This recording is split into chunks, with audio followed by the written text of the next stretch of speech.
दोस्तों, आज देश भर में एक सवाल गूंज रहा है कि क्या मोदी इस युग के गांधी हैं? इस प्रश्न पर आज हम प्रोफेसर राम पुनियानी साहब से बातचीत करेंगे। प्रोफेसर साहब, आपका इस कार्यक्रम में स्वागत है।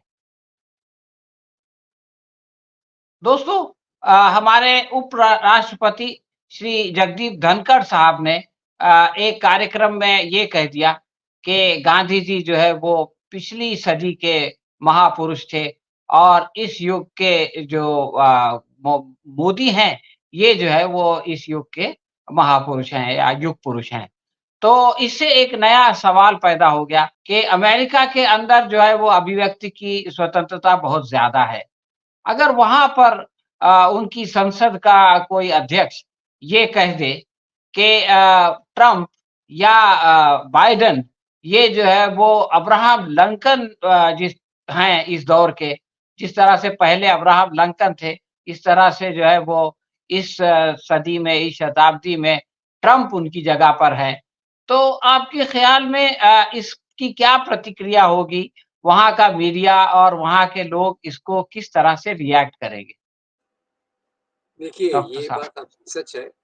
डॉक्टर सलीम आपने बहुत अच्छे से इस बात को रखा है कि जैसे अब्राहम लिंकन की जो जगह अमेरिका की राजनीति में है, वो जगह कोई ले नहीं सकता, क्योंकि उन्होंने मज़लूमों की आज़ादी के लिए जो अश्वेत लोग हैं, ब्लैक्स हैं, उनकी गुलामी से उनको मुक्ति पाने पाने के लिए बहुत बड़ा संघर्ष किया। तो उनकी जगह तो कोई और ले नहीं सकता।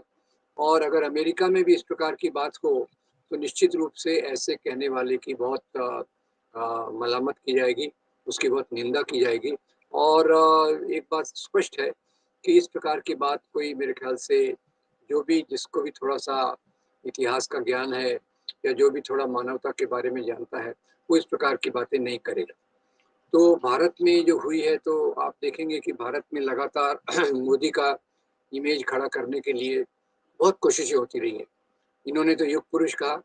आपको मैं बता दूँ कि कई एक जो बड़ी एक्टर है, जो बोलती है कि हमको 2014 में आज़ादी मिली, उसने तो यहाँ तक कह दिया कि मोदी एक अवतार है, यानी भगवान के अवतार है। तो जानबूझकर ये लोग मोदी की प्रतिमा को उजाड़ने के लिए चमकाने के लिए कोशिश करते हैं। और जहाँ तक गांधी का सवाल है, मेरे ख्याल से गांधी की जगह तो पूरे दुनिया के इतिहास में एक अलग है। उन्होंने एक तरफ तो सत्य और अहिंसा, ये 2 सिद्धांतों को सामाजिक राजनीतिक आंदोलन से जोड़ा और समाज में जो सुधार की प्रक्रिया थी, उस सुधार की प्रक्रिया में पहले तो उन्होंने हिंदू-मुस्लिम एकता की बात की, फिर दलितों के उद्धार की बात की, उनको बराबरी पर लाने की बात की, सहभोज की बात की, छुआ-छूत के खिलाफ बात की। और उनका सबसे बड़ा जो योगदान था, वो तो निश्चित रूप से अंग्रेज सत्ता के खिलाफ भारत के लोगों को एकजुट करके अंग्रेजों को यहाँ से भगाना था। तो ये गांधी का जो कद है, मेरे ख्याल से भारत के इतिहास में कोई ले नहीं सकता। और जहाँ तक नरेंद्र मोदी का सवाल है, इनके विचार तो पूरा गांधी से उल्टे मिलते हैं। मैं 2-3 चीज़ों को आपके साथ रेखांकित कर दूँ। पहली बात तो गांधी कहते थे कि आपका जो लक्ष्य है, गोल है और रास्ता है, अच्छे रास्ते से जाकर ही आप अच्छे गोल को प्राप्त कर सकते हैं। तो ये बात देखिए। और अभी जो सरकार है मोदी के अंडर में चलने वाली, वो तो मानती है साम दाम दंड भेद, कहीं झूठ बोलने का कार्यक्रम है। गांधी के लिए सत्य सबसे बड़ा मूल्य था और मोदी के लिए सत्य नाम की चीज़ तो कोई है नहीं। जो मौका मिलता है उस प्रकार की बात को वो चुनावी फायदे के लिए, राजनीतिक फायदे के लिए कह देते हैं। ये पहली बात है कि और गांधी का जो रास्ता था अहिंसा का, उन्होंने समाज में बढ़ती हुई हिंसा के खिलाफ, आपको याद होगा कि नोआखाली में, कलकत्ता में जब देश को आज़ादी भी मिल रही थी, तो देश की आज़ादी के समय वो आज़ादी के जश्न में शामिल नहीं हुए। उनका मुख्य उद्देश्य था कि ये जो धर्म के नाम पे हिंसा करवाई जा रही है, उसका विरोध करने के लिए मैं काम करूं। बाद में इसके लिए उन्होंने अनशन भी किया। और जहाँ तक मोदी का सवाल है, आप देखिए मोदी, उनके नाक के तले पहले गुजरात में हिंसा हुई, गुजरात में कत्लेआम हुआ, 3-4 महीने तक चला। और उस समय भी वो पहली बार रिफ्यूजी कैंप जो था वहाँ तब गए जब अटल बिहारी वाजपेयी विजिट करने आए। यानी उनको इससे कुछ लेना देना नहीं था कि मुसलमानों का कत्लेआम हो रहा है, सांप्रदायिक हिंसा हो रही है। उन्होंने अपने आप को इससे पूरी दूरी बनाई रखी।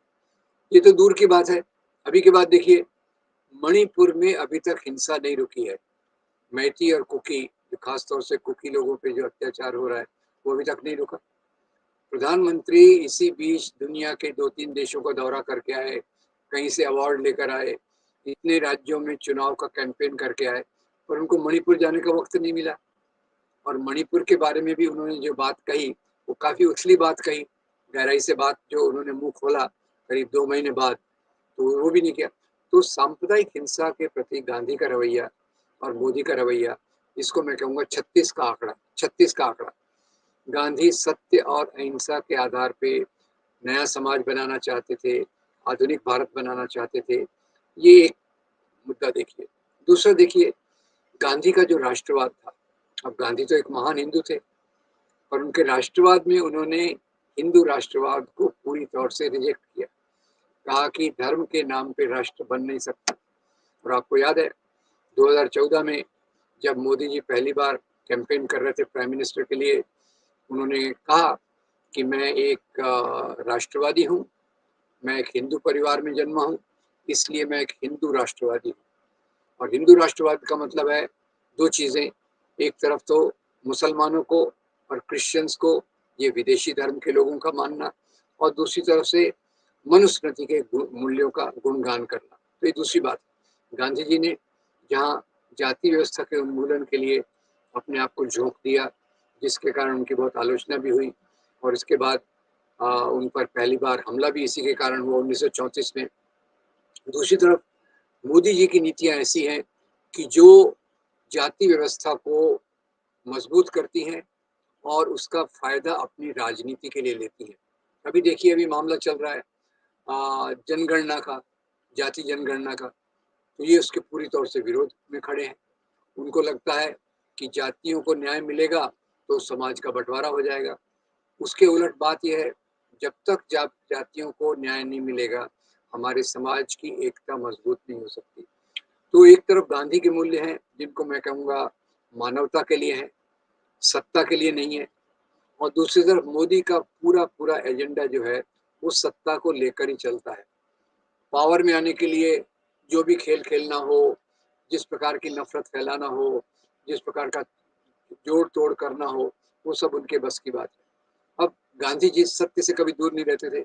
अभी का आपको एक उदाहरण बताता हूँ। हमारे महाराष्ट्र में मोदी जी ने एक स्पीच दिया एनसीपी के लीडर के बारे में, कि एनसीपी जो राष्ट्रवादी कांग्रेस है, उसमें बहुत घोटाला चल रहा है, इतने करोड़ का ये घोटाला, उतने करोड़ का ये घोटाला, इतने करोड़ का ये घोटाला। और ये स्पीच के दूसरे दिन वही जो मंत्री थे, जो व्यक्ति थे, उनको उन्होंने अपनी पार्टी में ले लिया। और ये तो बहुत मशहूर हो गया है कि बीजेपी एक वॉशिंग मशीन बन गई है। कोई भी करप्ट उसमें जाता है तो उसके पुराने गुनाह माफ हो जाते हैं और वो एक आदरणीय जगह पे आ जाता है। तो डॉक्टर सलीम साहब, मैं आपको बताना चाहूँगा कि ये इससे बड़ा जिसको कहते हैं कॉन्ट्रडिक्शन हमारे समाज में कोई नहीं होगा। गांधी एक शुद्धता के प्रतीक है, शुद्धता, पवित्रता, सच्चाई का रास्ता। और दूसरी तरफ मोदी के लिए साम दाम दंड भेद, हिंदू राष्ट्र के रास्ते पर चलने के लिए जो भी चीजों को अपनाया जाए, उसके लिए वो ये नहीं करते थे। अब तीसरी बात देखिए धर्म के बारे में। अब महात्मा गांधी तो वास्तविक हिंदू थे, और उनका हिंदू धर्म सर्वसमावेशी था। उनके हिंदू धर्म में ईश्वर, अल्लाह, तेरो नाम की जगह थी। और जिस प्रकार से नरेंद्र मोदी की पार्टी और वो खुद धर्म के नाम पे राजनीति करते हैं, ये फर्क मैं बताना चाहता हूँ। धर्म को मानना एक बात होता है, धर्म के रास्ते पर चलना एक बात होती है, और धर्म के नाम पे सियासत करना दूसरी बात होती है। तो मोदी जी की जो राजनीति है वो धर्म के नाम पे सियासत करने की है। इसीलिए आप देखेंगे बाबरी मस्जिद को ढाया गया, बाबरी मस्जिद ढहाने के बाद पूरे देश में दंगे करवाए गए, इनकी सत्ता पहले से मजबूत हो गई, और फिर केवल मुसलमान ही नहीं, ईसाइयों का भी देखिए, पेस्टर स्टेन्स की हत्या की गई नफरत फैला के, कंधमाल में दंगे करवाए गए नफरत फैला के। तो ये राजनीति जो है, और नरेंद्र मोदी तो एक बड़े संगठन का भाग है जिसका नाम है आरएसएस। आरएसएस तो शुरू से ये मानता है कि भाई अभी तो लाग लपेट करता है।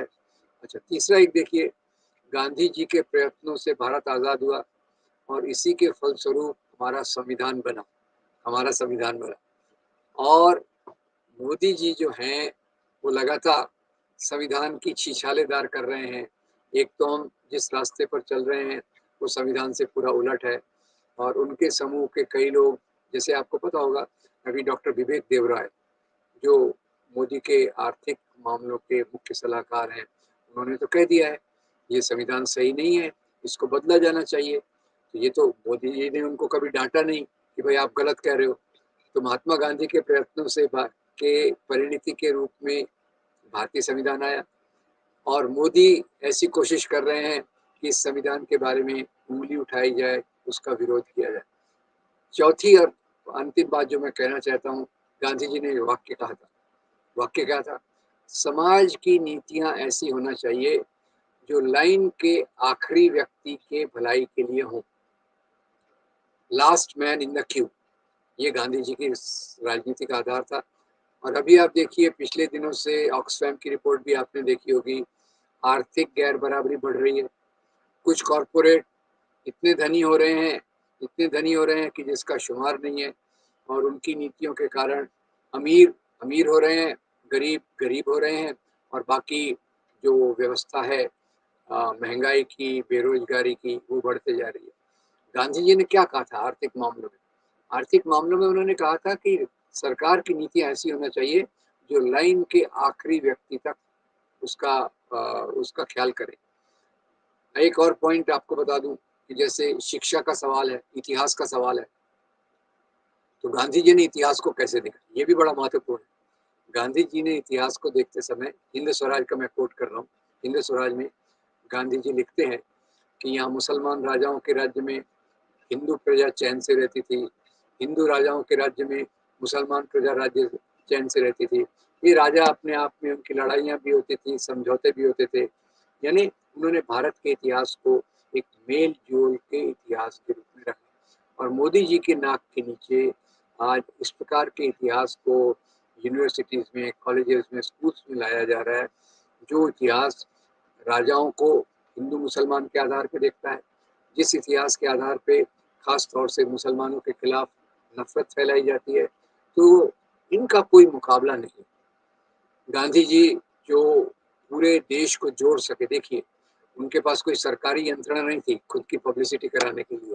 वो तो दांडी मार्च निकालते हैं, सत्याग्रह करते हैं, लोगों को सामने लाते हैं, और इन्होंने पूरी सरकारी यंत्रणा का इस्तेमाल करके खुद की पब्लिसिटी कराई है, खुद का इमेज बिल्डिंग किया है, उनकी पार्टी उनका इमेज बिल्ड कर रही है।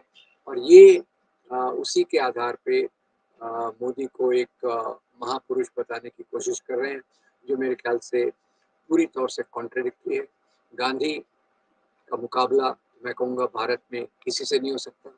और जहाँ तक नरेंद्र मोदी का सवाल है, उनके विचार और उनका व्यक्तित्व पूरा महात्मा गांधी के विचार और व्यक्तित्व के विरोध में है।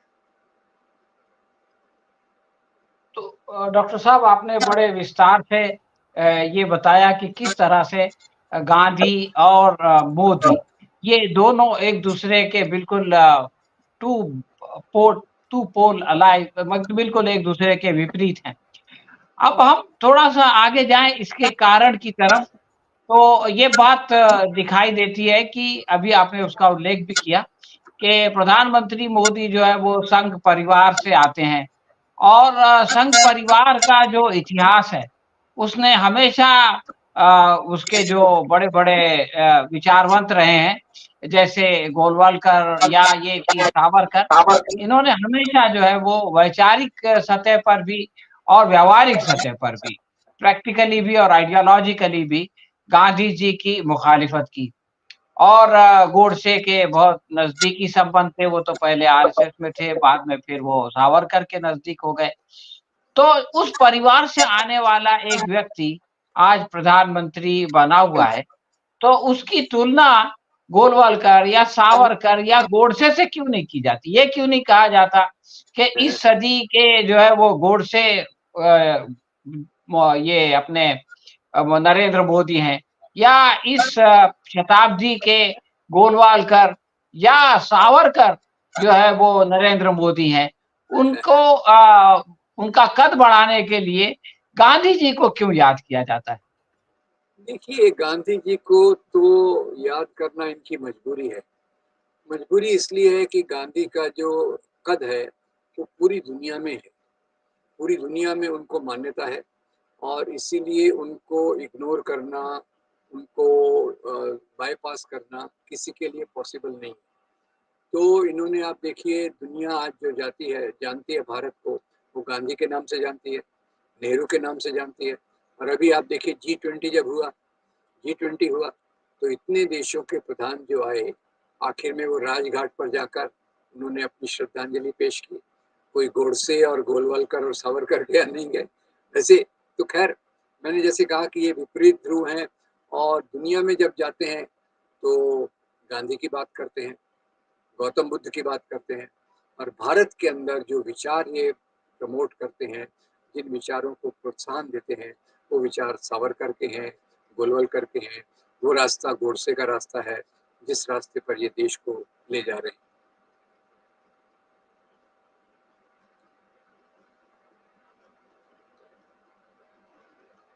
म्यूट पे हैं आप, म्यूट पे हैं। हाँ जी।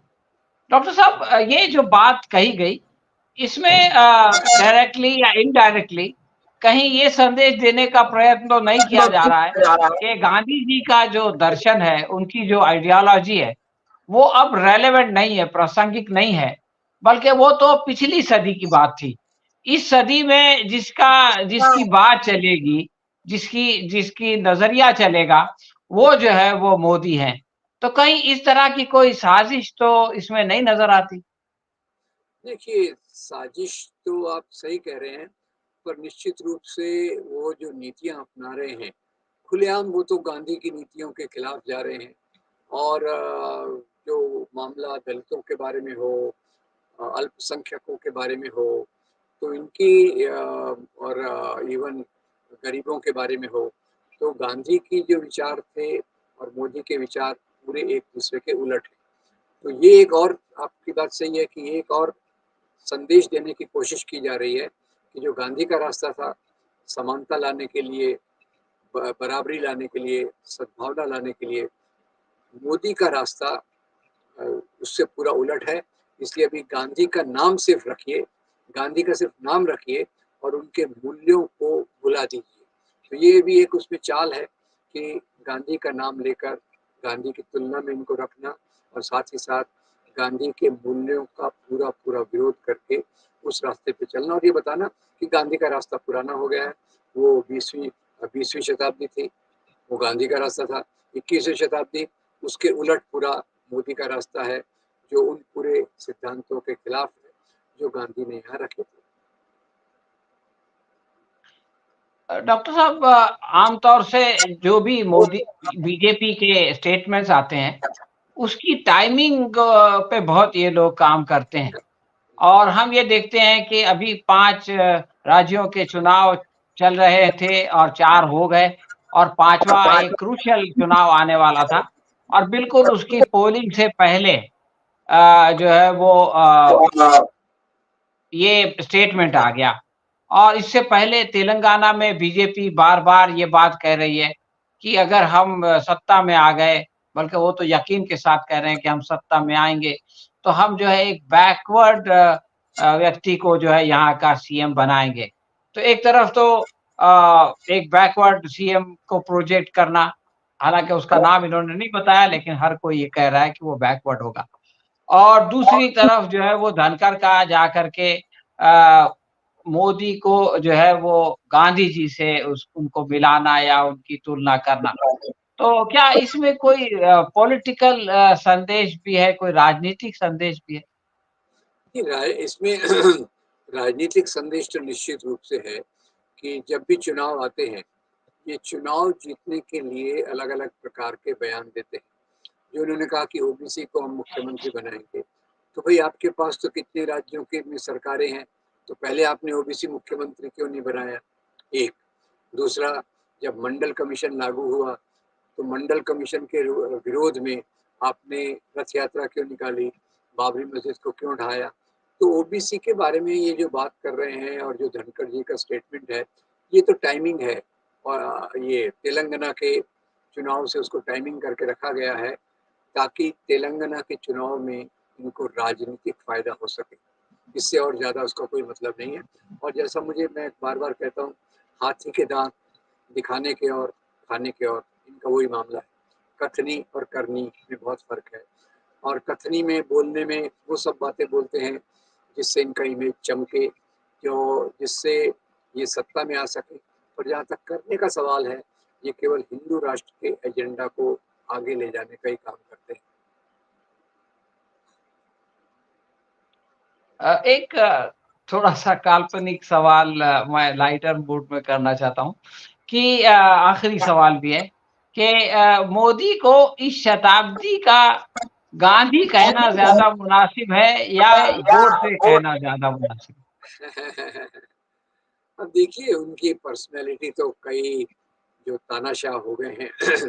गोडसे तो एक व्यक्ति था, कार्यकर्ता था। गोडसे की विचारधारा और मोदी की विचारधारा तो एक ही है, वो है हिंदू राष्ट्र। और अभी जब प्रज्ञा सिंह ठाकुर ने कहा कि गोडसे राष्ट्रभक्त थे, हैं और रहेंगे, तो मोदी ने कहा मैं इनसे खुश नहीं हूँ, पर प्रज्ञा सिंह ठाकुर को उन्होंने कोई टर्मिनेट नहीं किया, कोई ज़्यादा ये नहीं किया। मोदी की पर्सनैलिटी मिलती है, तो यूरोप के कई तानाशाहों से। अब गोडसे तो कभी पावर में था नहीं, जो डिक्टेटर्स रहे हैं, जो सब पूरी सत्ता अपने हाथ में ले लेते हैं। नाम तो संविधान का है, हमारे संविधान में डिसेंट्रलाइजेशन ऑफ पावर है, यानी प्राइम मिनिस्टर के पास भी पूरा पावर नहीं रहेगा, कैबिनेट के पास रहेगा। फेडरल स्ट्रक्चर है कि केंद्र के पास कुछ पावर रहेंगे, कुछ पावर स्टेट के पास रहेंगे, तो इसको बाईपास करते हुए मोदी पूरी सत्ता अपने हाथ में ले रहे हैं। तो गोडसे तो खैर एक कार्यकर्ता था, पता नहीं आगे अगर वो ज़्यादा पावर में आता तो क्या करता, पर निश्चित रूप से मोदी की तुलना उन तानाशाहों से की जाना चाहिए, जो अपना इमेज चमकाते हैं, सत्ता को पूरा अपने हाथ से केंद्रीकृत कर देते हैं और पूरे वर्ल्ड को प्रमोट करते हैं और उसके आधार पे लगातार सत्ता में बने रहने की कोशिश करते हैं। डॉक्टर साहब ये एक बहुत ही महत्वपूर्ण प्रश्न था और इस पर बहुत सारे पहलुओं से आपने जो रोशनी डाली और जिस तरह से कि दूध का दूध और पानी का पानी कर दिया, इसके लिए हमारे प्रेक्षक और मैं खुद आपका बहुत-बहुत शुक्रगुज़ार हूँ और धन्यवाद कहता हूँ और फिर कभी आपसे इस तरह के थैंक यू, विषय पे बात होगी। शुक्रिया। बहुत शुक्रिया, थैंक यू।